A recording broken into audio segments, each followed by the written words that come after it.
Welcome to Village TV, a new social media show called Good, Bad and Viral. Yes, great name, and I'm sure that we're all going to enjoy this.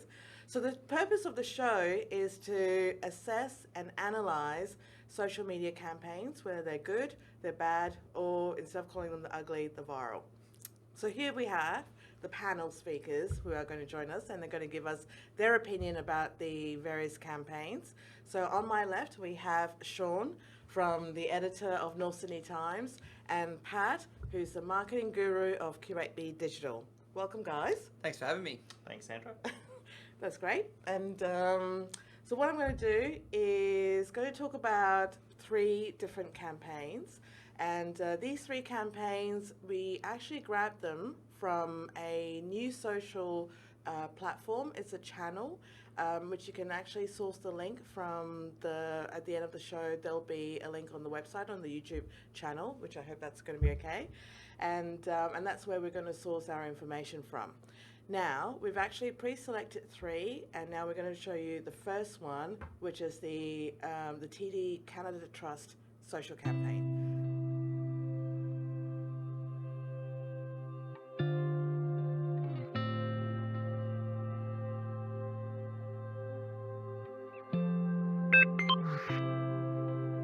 Hello there.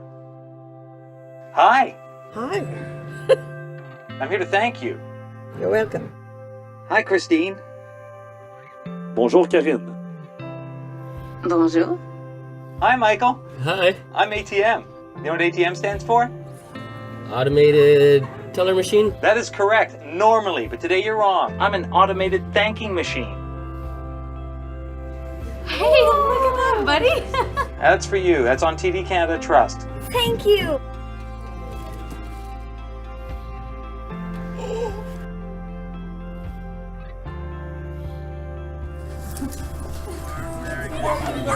Ooh, selfie. Get my good side. There's a slot that's opening. Oh my goodness. Never in all my life had such a beautiful surprise. Yeah, you've been helping your daughter out, is that correct? Yes. We've got something for you, Christine. There's something that's about to come out there. Those are 2 piggy banks. Those are for your kids. Well, we've got a little something for you because you're a famous customer. We know you love the Jays so much. Look on the other side of me. There's another slot. It's going to open up. On the left side there. Yeah, it's going to open up. That's awesome! She's my only daughter. She has cancer and she had an operation on Tuesday. We wanted to thank you in a very specialized way. There's actually a card coming out for you right there. And if you look inside each piggy bank, there's a check for $1,000 to start an RESP for each of your kids. Yes. Yeah, right. That outfit. Well, the thanking's not done, Christy. What? Here's the thing. If you tell your kids, hey, here's an RESP, they'll be all, nah. But if you tell them you're taking them to a place like Disney, No. yes, you're taking your kids to a magical place in California, Christine. I've never been able to take my kids anywhere. It's wonderful that you've been with us for so long. That we got somebody who might want to talk to you for a second about that. Oh my god. During this time, we have come to know how giving, loving, and supportive you are, especially to your daughter in Trinidad.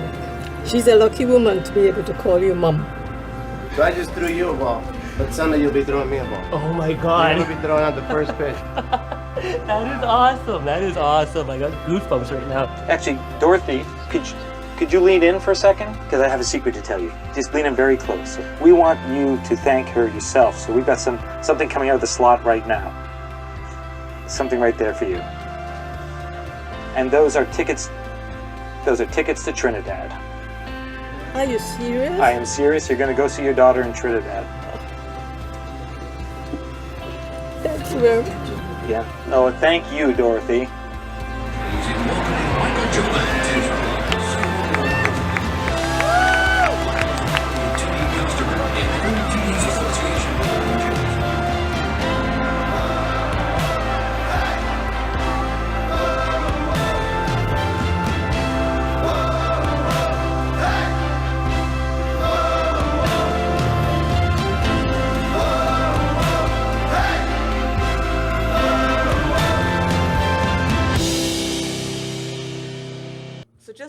background on the video that we've just seen, TD Canada Trust has about 1,100 branches across serving 11 million customers.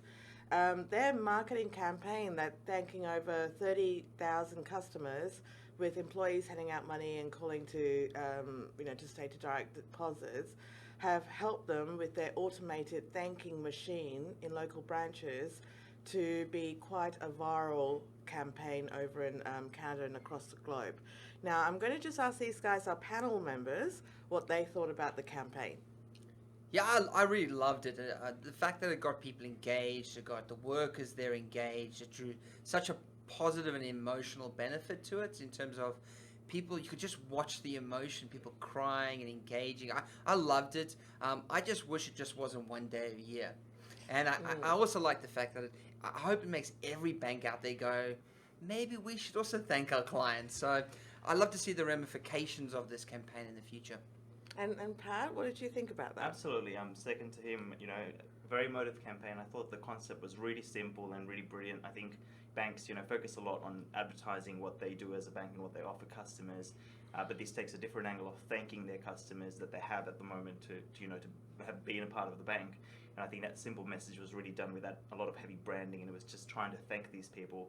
And you can see in the video itself, you can see a bunch of people get some great rewards for just being loyal customers for 10 or more years.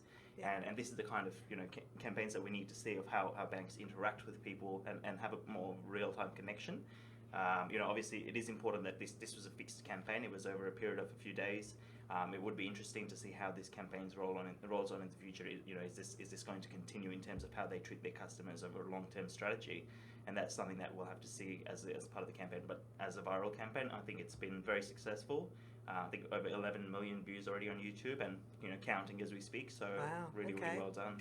And so with this sort of emotional and happy campaign, which seems to be the element that makes it viral, do you think that there is also a little bit of skepticism that people think, well, will it work or will it happen again? I mean, I appreciate, I guess, the what you're talking about from if you analyze it as a case. But how did you feel? Like, did you yourself on a personal side thought, wow, I wish our bank would do the same? Absolutely. I'm sorry. Yeah, no, I think what made the campaign a success is that the bank took time and effort to understand their customer and who their customer was, what they loved in life, and where their pain was, and try to solve it for them. Whether it was buying a ticket to Jamaica or giving them opportunity to throw the ball and at the baseball game, all these kind of things. That meant that the bank was actually caring and understanding their customer. And I think too often we see banks as we're just another number, rather than an actual person. And I hope this bank continues to invest time and energy in understanding their customer, because that's where the success of this viral campaign really came from. And I think in terms of other banks trying to generate this kind of campaign or seeing when you said whether it will work again, I think even when you look at this campaign, when someone pitched it to the board, there was no guarantee that it's going to go viral. They put a lot of money, a lot of thought, a lot of effort into putting the videos together, to understanding the customers and giving them, like you said, this woman with 2 children got tickets to Disneyland and a college fund for both their kids. All of this was done with the hope that the campaign would be shared or would be taken as a positive thing, and it has gone viral. But it's something that it's hard to predict. But I think if you work toward the elements, I think there is a chance that you can get there. So I think in terms of having something like this being replicated, I think banks just need to have a think about how they need to engage their customers differently, rather than just doing the same old traditional advertising they've been doing for years. I agree. So what we've also got at the rating system that we've introduced is that we're going to ask the panel members whether they rate it as a poo or the campaign as a star. So I'm just going to leave it here. So Sean, what do you think about the TD Canada Trust campaign? Oh, I think without a doubt, it was a star and a good learning lesson for other companies out there on how to engage their audience. Excellent. And Pat? Absolutely a star. It's a fantastic campaign. Got a lot of positive emotions going around, a lot of positive feedback, and it's still going on. I think it happened about 3 or 4 weeks ago, and it's still on the radar, so it's fantastic to see. Excellent. Okay, so now on to our next campaign we're going to analyse. It's the as everybody would know, you would be, if you have not known about this campaign that's going on, you would be somewhere crawling under the rock, or whatever the term that most people would use. It's the ALS Ice Bucket campaign. Now, that challenge has obviously been going around for over a month. Now, let's take a look at the video. First, the Ice Bucket Challenge is to raise awareness and money for a disease called ALS. ALS stands for amyotrophic lateral sclerosis. It's also known as Lou Gehrig's disease. It's a disease that affects nerve cells in the brain and the spinal cord. The degeneration of motor neurons in the brain leads to inability to control muscle movement. This leads to involuntary muscle action and then eventually death. So the Ice Bucket Challenge is meant to temporarily replicate the effects of ALS. The effects being involuntary muscle movement. So here's how the Ice Bucket Challenge should go. One person is challenged by someone else who had previously completed the challenge. The person being challenged then has 24 hours to accept or deny the challenge. Within those 24 hours, if they choose to deny, they must donate $100 to ALS through the ALS website. If they choose to accept the challenge, then they take a bucket of ice and water and they pour it over themselves. And they also have the option of donating $10, but it's preferred to donate the extra money as well. So basically what you're doing is you either say no and donate the 100, or you say yes, you do the Ice Bucket Challenge, you challenge other people to do it, but you should also donate the $10. So here's the video of me doing my Ice Bucket Challenge. I was challenged by my Just Kidding News co-worker Kaija Lung, so I gratefully accept your challenge. And here's the video. You're resting it on my head. Ah! Oh! Oh!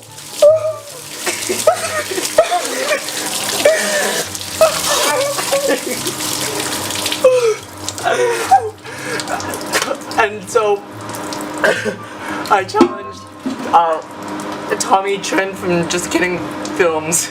I challenge CNH Circle K District Governor Byron Montilia, and I challenge my little Paula Lay to all do the Ice Bucket Challenge.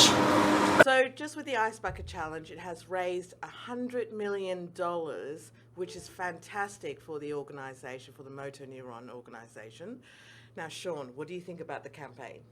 Look, any campaign that raises over $100 million is a success, I'm sure, in the guy's eyes. I think it's an amazing job. I think the fact that celebrities got on board so quickly. I think the fact that it just everybody knows about it and has been involved in it, and you could do a simple thing to get involved made this campaign a huge success.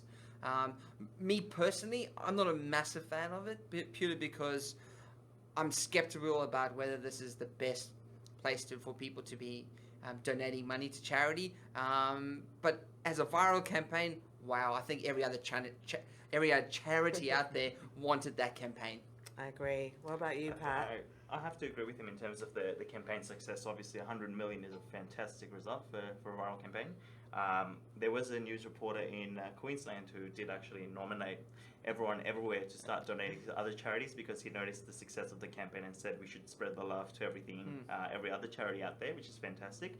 I think it's a really clever use of this concept of slacktivism, which is activism on social media, where people essentially, they, instead of donating money, they put in their time, because they denote social value to something they put online. Yeah. And it's a great way to engage people who otherwise may not have donated or may have just missed the campaign entirely. It's, a lot of people have taken out the approach of, you donate, because the campaign is about putting a bucket of ice over your head, and whether you donate within 24 hours or not, some people have taken the option of doing the bucket challenge and not donate.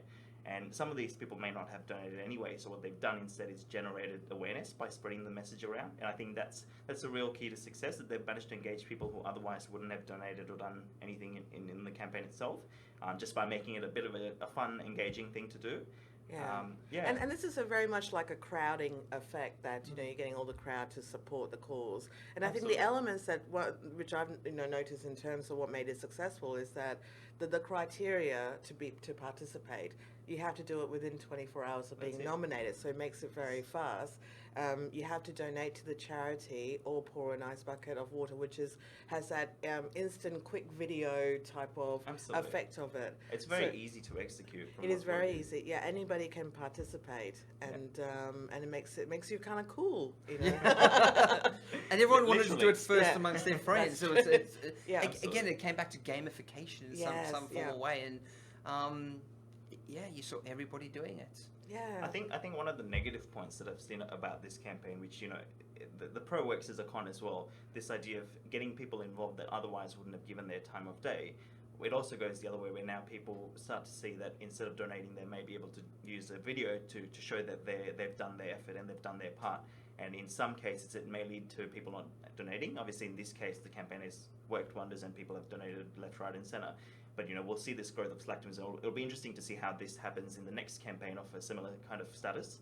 And I think the campaign is brilliant. The only negative that I've seen otherwise is just there's water shortage everywhere. And I think with the ice bucket challenge being so simple, a lot of people have done it, and there's been so much water being thrown over them. It is. That can be put in comparison to people taking long showers. I myself am guilty of wasting water a lot. So if I was to pour a bucket of water on myself, I wouldn't say that I've gone that far as to waste that water, because I would have done it in so many other forms anyway.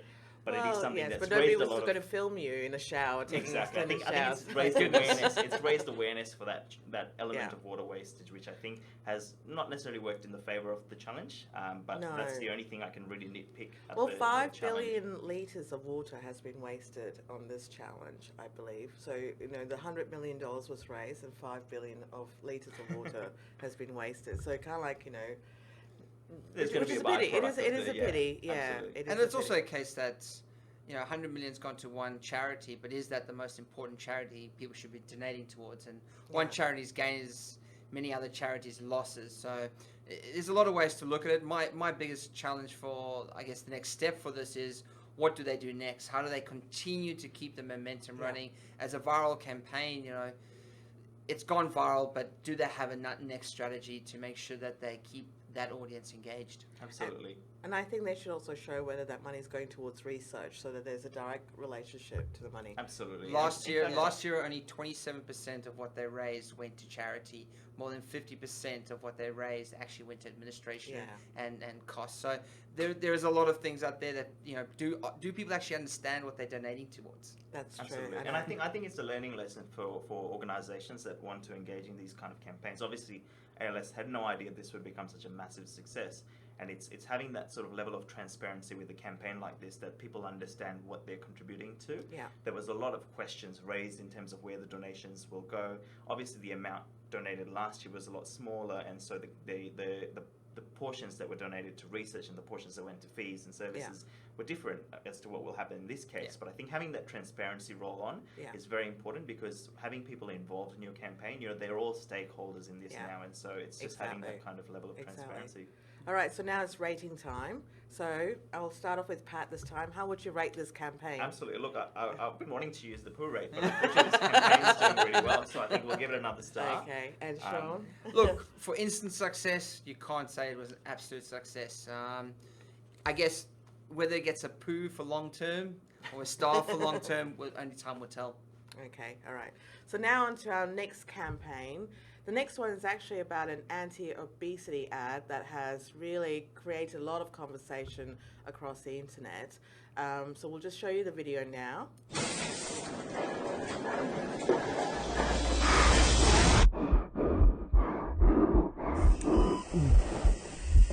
All right, what do we got?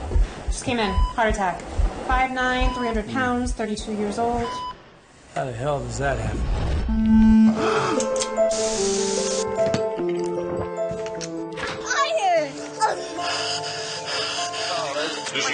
Can I get a, Could be developing diabetes. You have to make a change.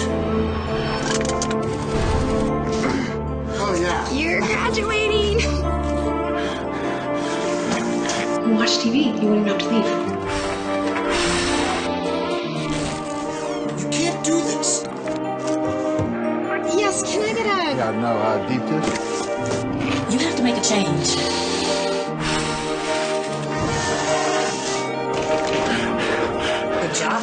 You got an A+. There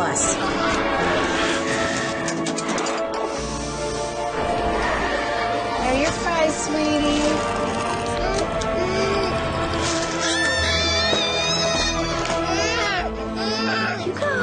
I still can't believe you give this child french fries. I know. But it's the only thing that'll make him stop.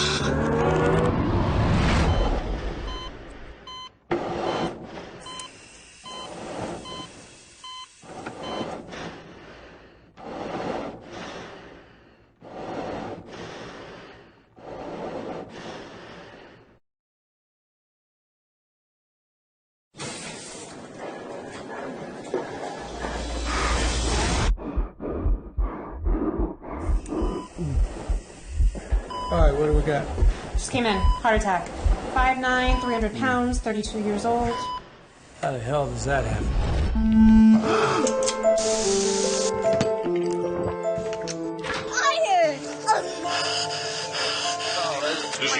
Can I get a, Could be developing diabetes. You have to exchange. Oh, yeah. You're graduating. Watch TV. You wouldn't have to. You see, it's a pretty powerful video that they've shown. So without going into details, which is quite self-explanatory to showcase how this person has gotten to be quite large, Sean. Look, I love the ad. We shouldn't be laughing at this. No, I It's a shouldn't. serious problem. It is a serious problem, and I think the problem stems from what kids get fed by their parents and what they get used to and expect. And I'm sorry, but feeding your kids McDonald's for lunch every second day is not acceptable and should be banished. And people should feel bad about it. And I think this ad does a really good and emotive role in terms of telling people what is right and what is wrong. And I'm glad people are upset, and I'm glad it's stirring emotions, and I hope they keep pushing the boundaries. Well, that's the thing. It's generated a lot of opinions and discussion on this campaign. Pat, what's your view on this? I think it's a very brilliant campaign. I think different to the last two, which we just talked about, where they were more positive and more emotive campaigns. Obviously, this is important, emotive as well, but it uses shock value, and I think it's great in terms of having raised a lot of controversy. A lot of people have been really forward to it to say that it's a great campaign. It's a great wake-up call for people to see how they feed the children at a young age and how these habits form from very early stage in life. But it's also seen a lot of negative responses for parents to say that it's not a blame, it's all the blame shouldn't lie on us, and they haven't been very happy about the way the campaign's taken out. And it's, if you think back to the simplest form of controversy, there's the toilet paper strategy, which is all about rollers or scrunches, and that's something that research has shown is actually been one of the most highly controversial topics in the world. Oh, really? It's such a simple concept. And this is the kind of things that when used in a viral campaign can create a lot of awareness. Obviously, you want to make sure that the campaign doesn't lean always toward the negative side in terms of people not liking or not appreciating what's been put out there. In this case, I think it's got an equal balance of good and bad, and I think that's worked in toward the campaign generating that awareness of how obesity is affecting people. Well, I mean, this campaign is not, like you said, it's a shocking value, but it's all focusing on the conversation. It's not doing an emotive activity like the thanking campaign or the ice bucket challenge, where it's getting the parents to say, well, it's not my fault. And some parents says, yes, it is our fault or your fault. And then making, like you said, raising the awareness. It starts the discussion, Absolutely. yes, and get people talking. So do you think that this is the purpose of the campaign? Yeah, I think the whole purpose is to give people, tell them they've got choices. You've got a choice. You can feed your kid like this, but this is what it could result in. Yeah. You could give your kid a different option, and they could live a lot healthier and better lifestyle. And so what choice are you going to take? I hope they back this up with educational material, and I hope they back it up with alternative options that you can take and make it easier for parents. But I think the fact that it's got parents now questioning, am I doing the right thing by what I'm feeding my kid? As long as it's got in the back of their mind that question, I think they've won hands down. I think that's exactly true. I couldn't have said it better. If a parent watches it and doesn't like it, they're going to still go home thinking, am I playing a part in this? And I think having that early intervention and seeing how this organization that put this ad together, how they're going to follow it up with some sort of supportive materials and just educating the audience again how this early intervention should prevent obesity in the long scale. Okay. All right. Well, I guess, we have to wrap up. Now, how would you like to rate this campaign? This is by far my favorite campaign. Oh, 2 stars. I love the shock, and I love the realism of it, and I think it's something that's I think you can put it into every factor of their life, and I love it. It's great. Yeah. Absolutely no second words really.